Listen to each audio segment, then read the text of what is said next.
Hi, Stacey Stratton here from True Talent Group, and I am sitting with one of my favorite people in the whole world, Mrs. Renee Frey from TalentQ. And Renee and I share a similar love of people and story and our jobs, and I just wanted you guys to meet and really learn more about one of my favorite people. So I'm going to tell you a little bit about Renee Frey's background. So Renee is the founder and president of TalentQ, and she's also the author of I Hate Mondays, a guide to landing a job that makes you want to jump out of bed, which who doesn't want to do that on Monday, right? We've all had those jobs. She's a former executive recruiter at Target, and she has over 17 years of recruiting experience in search firm and Fortune 30 companies. She has a love for people, a natural knack for conversation, and energy that can blow the roof off any room. True story. I know this myself. And it makes sense that Renee landed in the recruiting industry. It's so cool. And she's ready to bring a fresh approach to the recruiting industry. And anybody who's read my bio knows that I say the same thing. So we are just like birds of a feather right here. And she started TalentQ in 2015, which is almost 5 years. Yep. Go girl. And they're a nationwide recruiting company headquartered just across the border in Hudson, Wisconsin. So she also authors several books and the noise and hiring on her podcast Careers and Cocktails, which is great. So check that out. And TalentQ is proud to be certified as a women-owned business and takes pride in supply or diversity programs, which we love too, and loves the incredible companies that they partner with.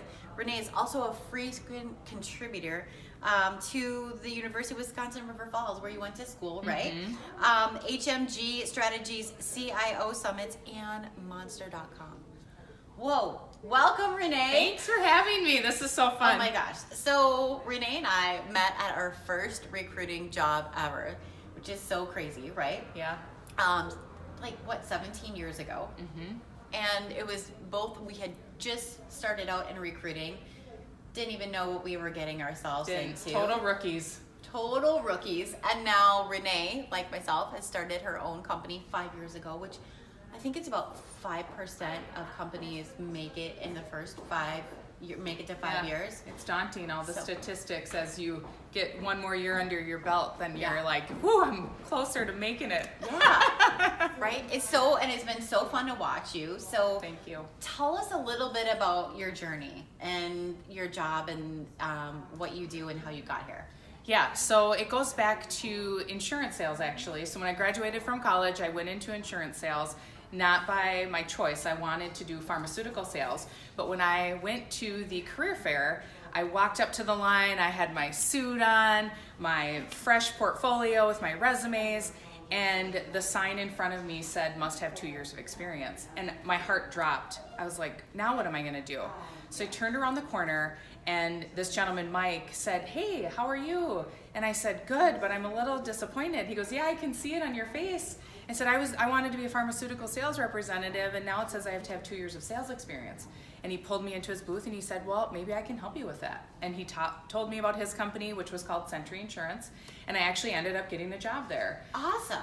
And it ended up really preparing me for recruiting, though, because I lived out of my car. This is back, in 2002 when you didn't have fancy cell phones. I actually had a book of maps in my car, and that's how I navigated around the cities.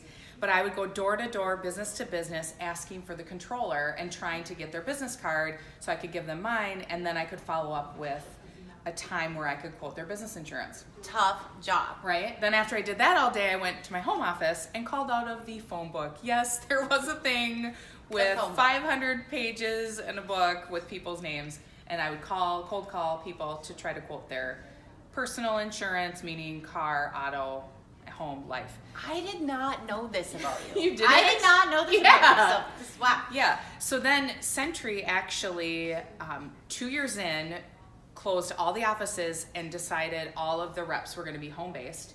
So I'm in my mid-20s, and now I'm at my house with my home office, had a company car, which sounds super sexy, but at the time, I was miserable. I was being told no 99% of my day, going home to myself, no office camaraderie, and I was deflated. Right. So I asked my sister, I need someone to help me find another sales job. And then she referred me to Audra, who worked at Spherion, our first company that we met at.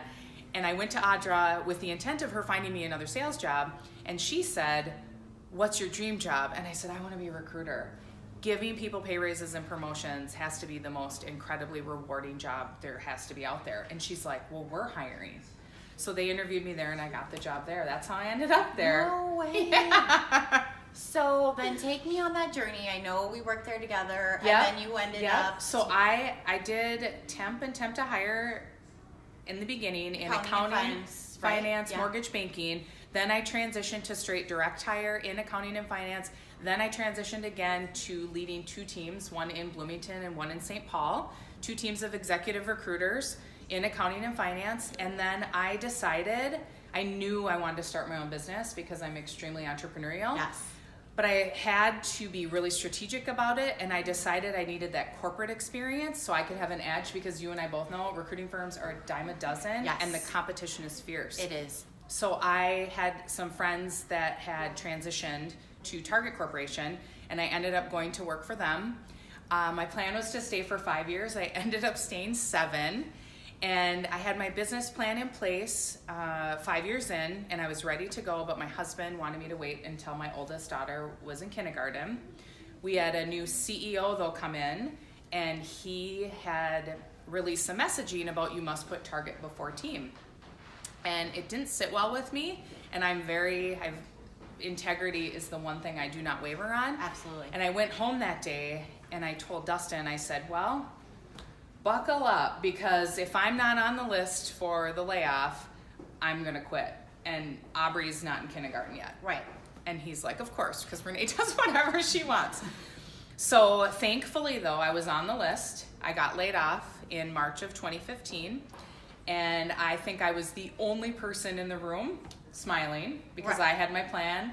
I was leaving with a wad of cash, my 401, everything. Isn't it funny how everything just happens for a reason, and absolutely.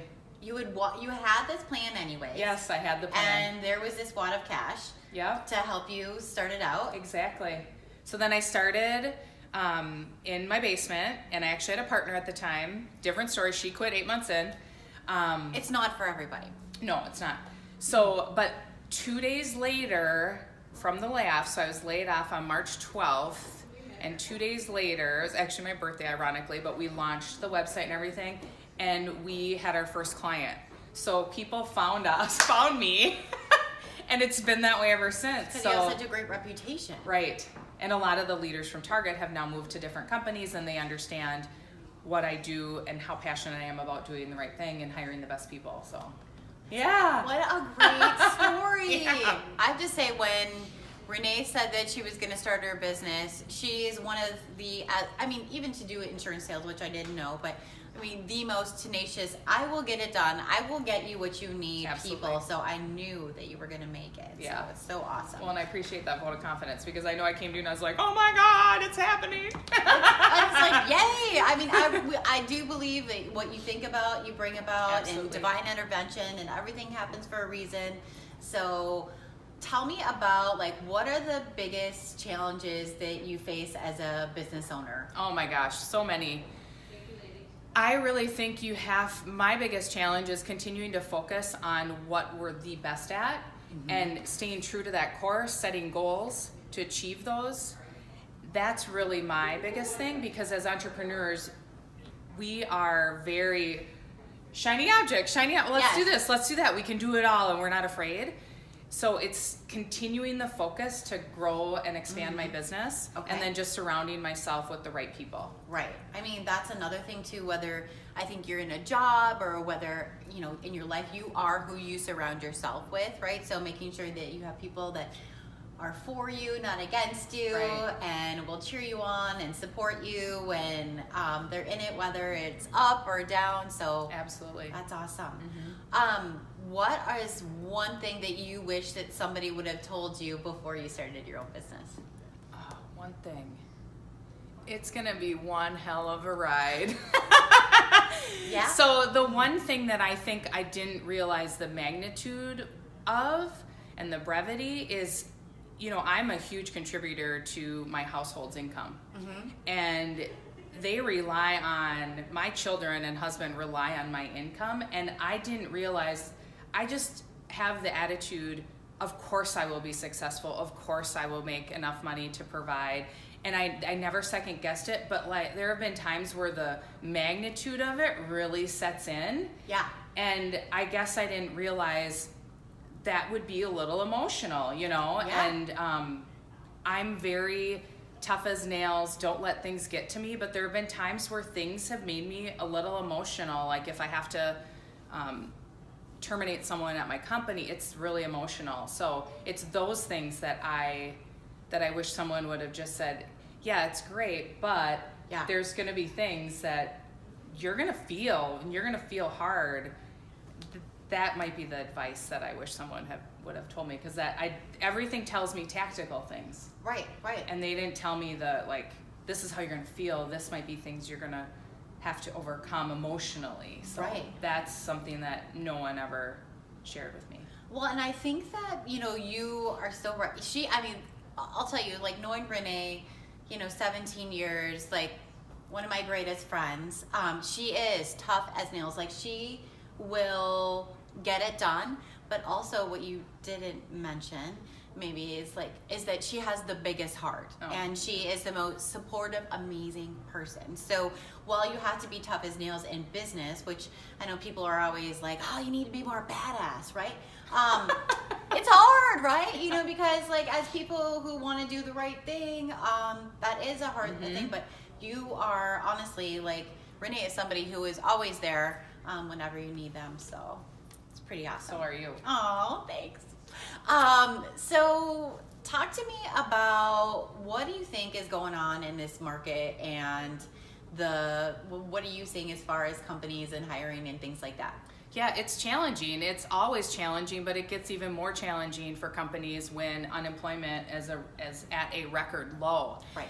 And what I'm seeing for the companies that are flourishing and doing well and they're having a high volume of openings, the recruiters are overworked and they can't go after those passive job seekers, but everyone wants those passive job seekers, the best of the best. Right. And so it's really taking time to slow down to figure out what recruiting strategies are we going to put in place to still continue that passive outreach. Because I think a lot of times when there's so many openings, they're trying to get people through the door so quickly. They're going through the low-hanging fruit, the people applying to their applicant tracking system. However, which is great, but you still have to have a strategy to go after those passive job seekers and continue to build relationships with people in the functions that you need, whether it's tomorrow or you might need them 2 years from today, but starting to build those relationships, because your talent is the highest asset in your organization.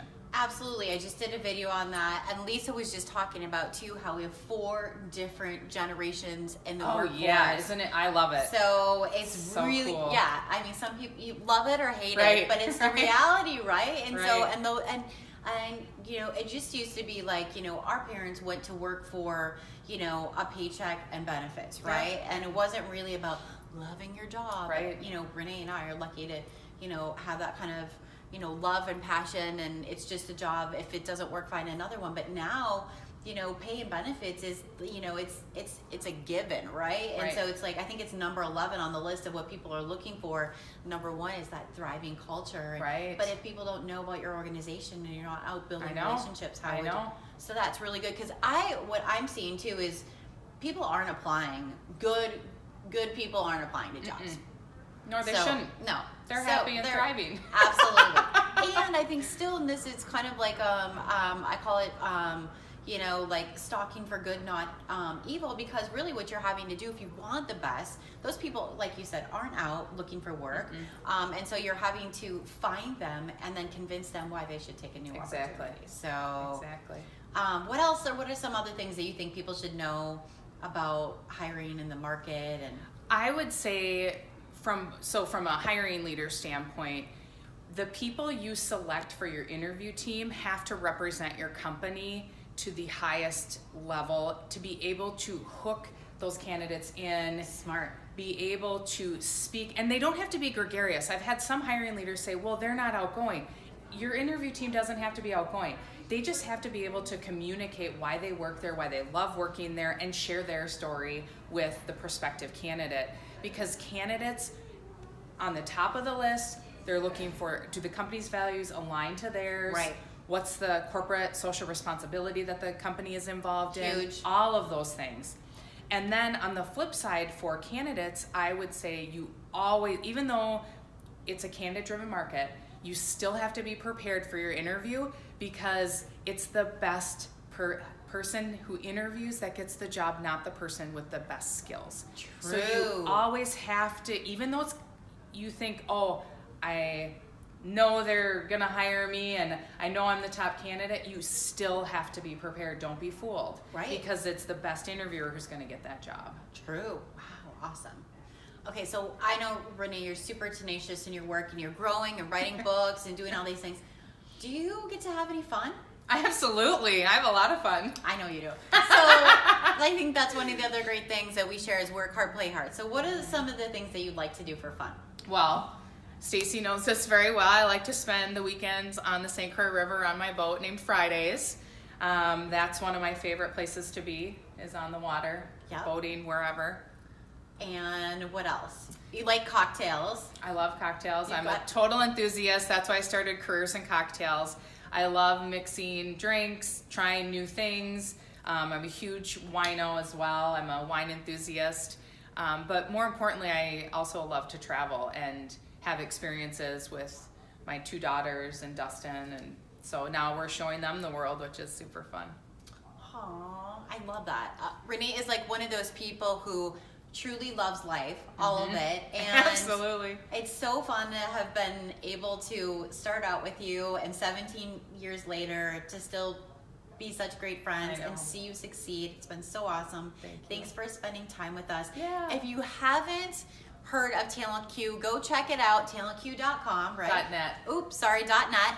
And yeah, Renee is somebody, if you truly are looking for somebody to help fill your jobs, who has a heart, wants to do the right thing, be sure to check her out. Thanks.